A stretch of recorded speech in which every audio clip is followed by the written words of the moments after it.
are both now more aware and can identify each other's patterns. And there are some patterns that, well, we like. Well, some that are a little bit more challenging. This section is about stepping together.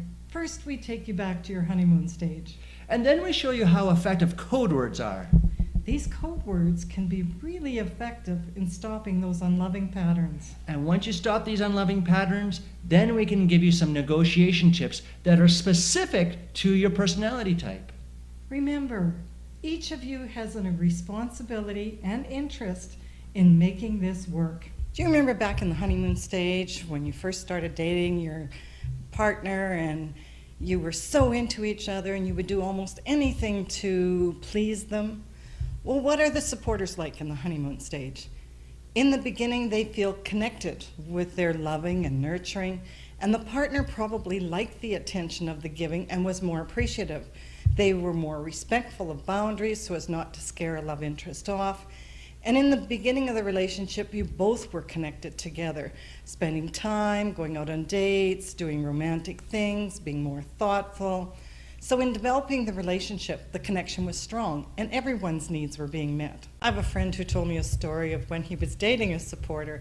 And so in the beginning, she would come at lunchtime and she would bring him his lunch, and it included everything he really liked, because supporters listen really well and they pick up things, oh, that's something that I can do.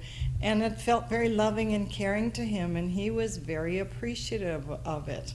And that felt great to her because he let her do the giving. So when the relationship is new and exciting, you make each other a priority, and you can sort of sense what makes the other person happy.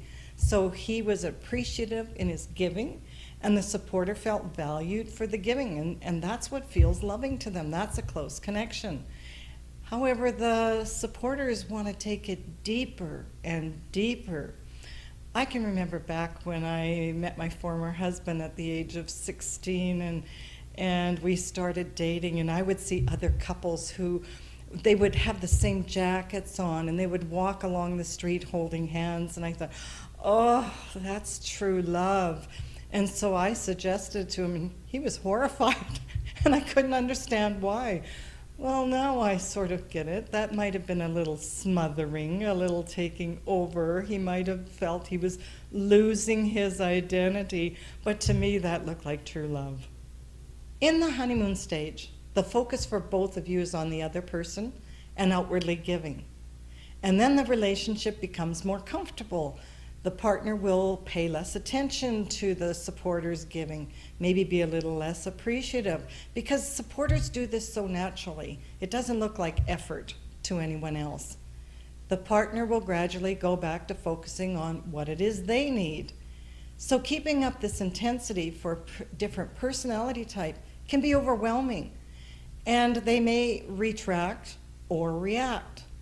The difference is the supporter wants to maintain this connection, and so when they feel a bit of difference and what feels now unnatural to them from the honeymoon stage, which is actually normal, the giving escalates, and there is an underlying giving to get for connection and appreciation.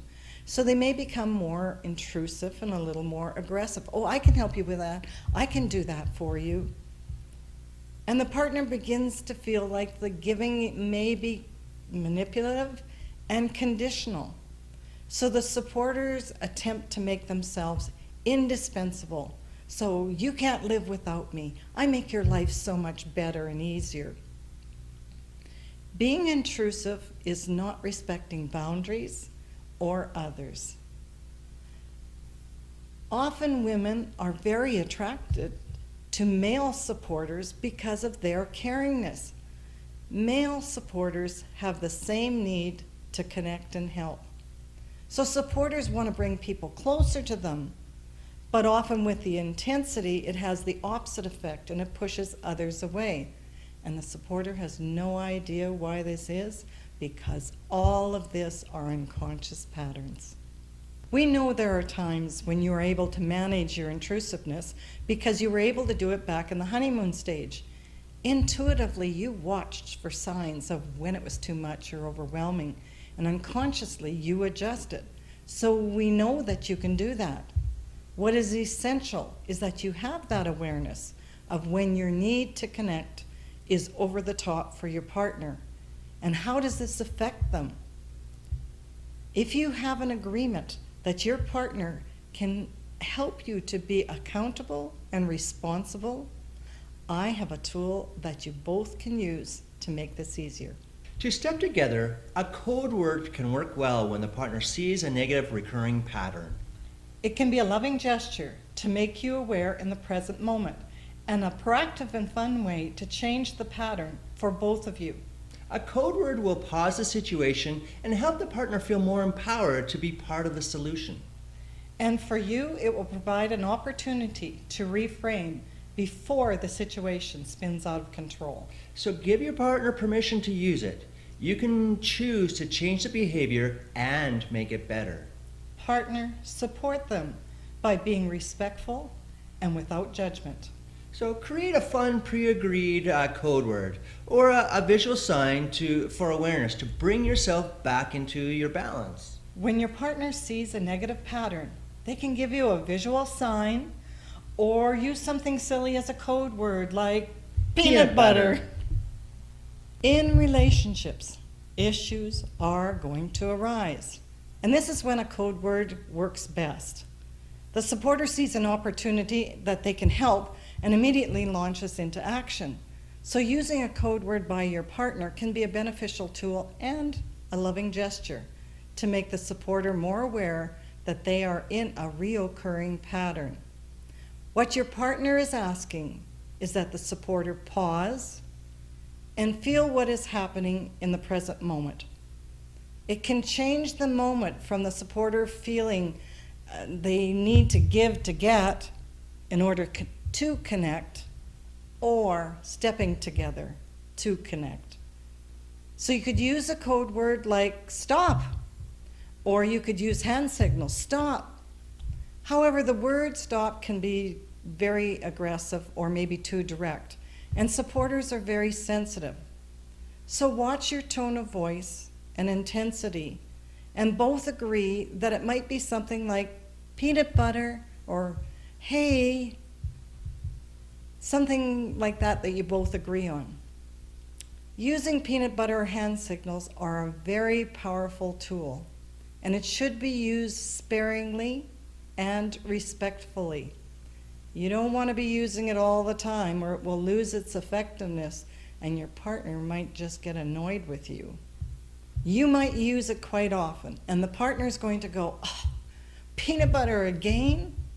But your partner is just wanting you to be aware that the pattern is starting again. And after a while, when you have more awareness of your own behaviors, I guarantee you won't be using this process as much. And remember, you're both going to be using this.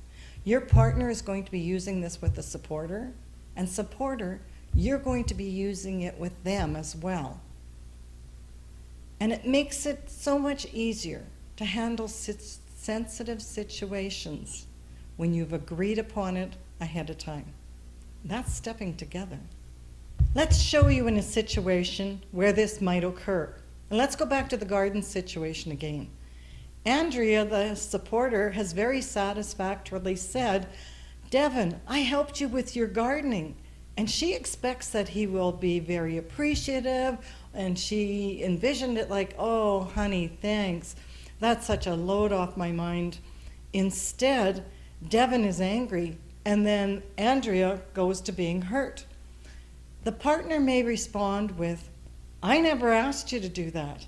And actually, being in the garden and gardening is my way to relax and unwind.